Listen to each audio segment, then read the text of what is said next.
ABC 15 News at 11 starts now.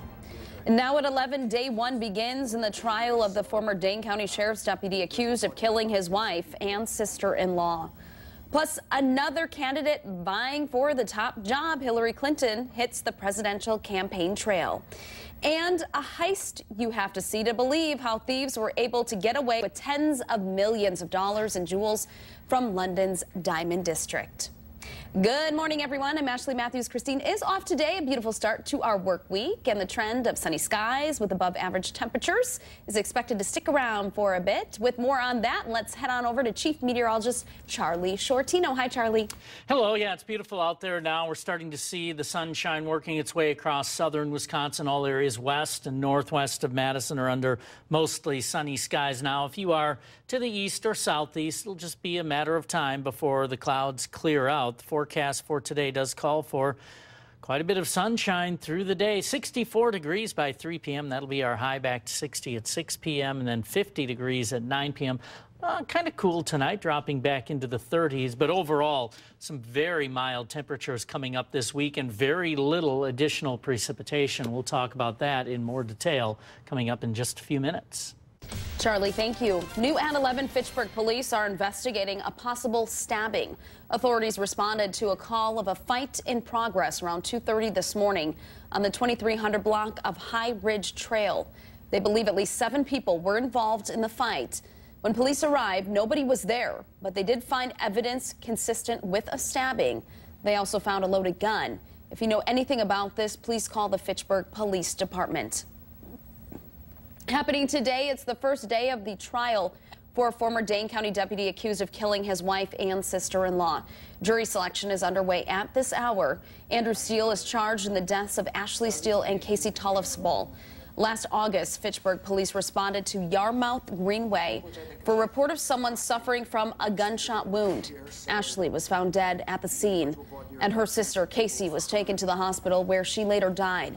Friends of Ashley say they're still finding ways to cope with her death.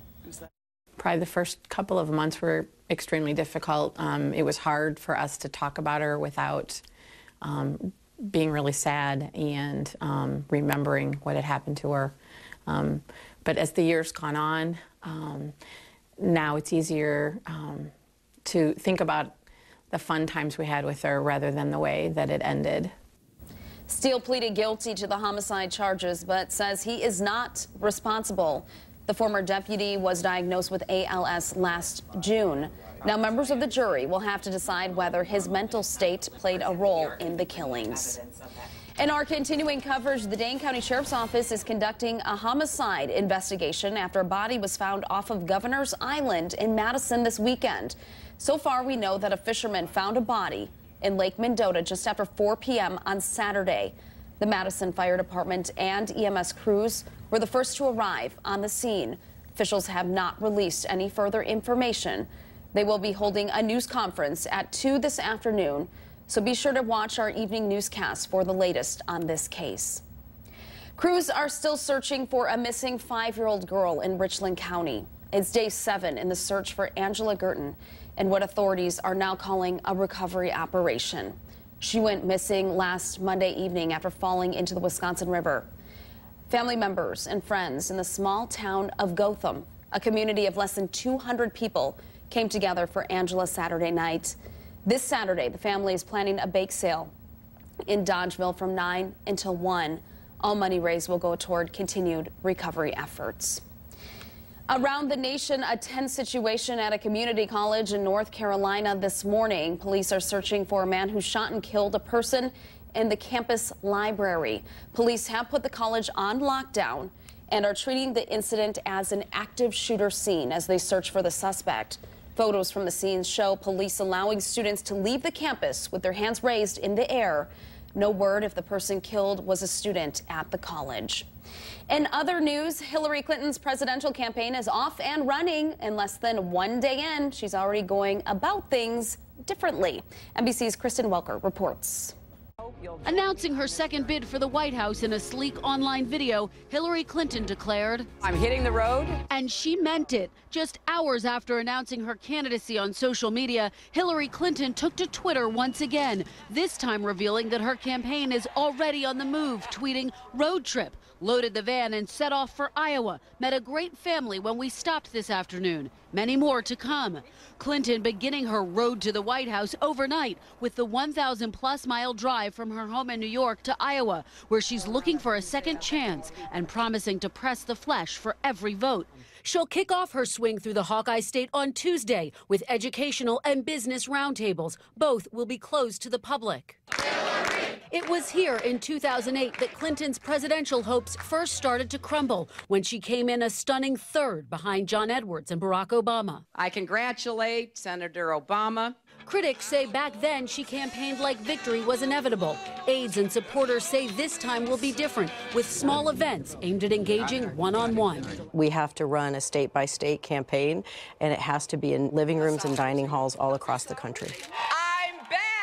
Clinton has already started laying the groundwork here, attending a big Democratic event last fall. And while polls show her leading, voters say they want a choice, not a coronation. People will come with questions, and so she needs to be prepared with answers. And that was Kristen Welker reporting earlier this morning. Republican Senator Marco Rubio told donors he is joining the race for president as well. Around the world, the foreign ministers of Germany, Spain, and France laid a wreath today in memory of last month's German wings crash that killed 150 people. The three officials laid the wreath outside Barcelona's airport. The German wings flight departed Barcelona on March 24th.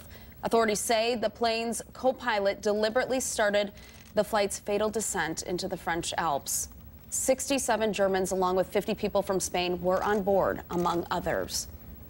This morning, there is new security footage of a heist in London. You can't believe this.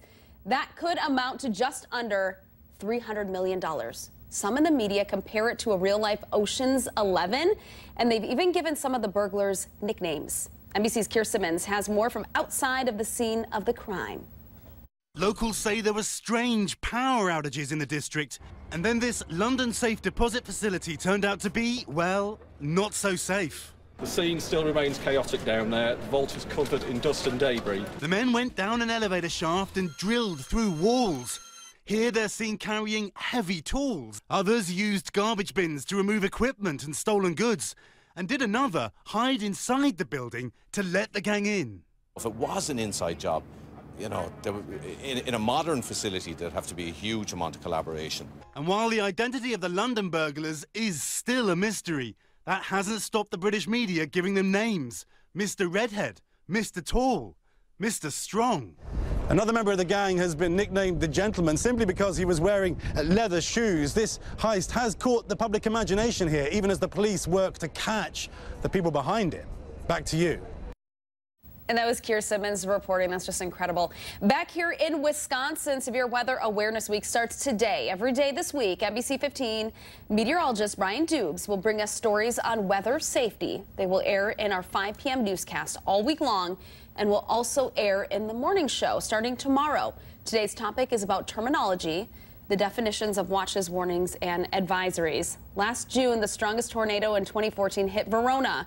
At least 30 homes were damaged, as well as Country View Elementary School. The EF3 tornado had wind speeds of 136 to 165 miles per hour and was on the ground for several minutes. If you are in need of a weather radio, NBC 15 is partnering with 2 Ace Hardware locations to help you program the radio once you buy it. We will be at Ace Hardware on River Street in Janesville tomorrow at 3 in the afternoon. We will also be at the Ace Hardware in Verona on Thursday at 3.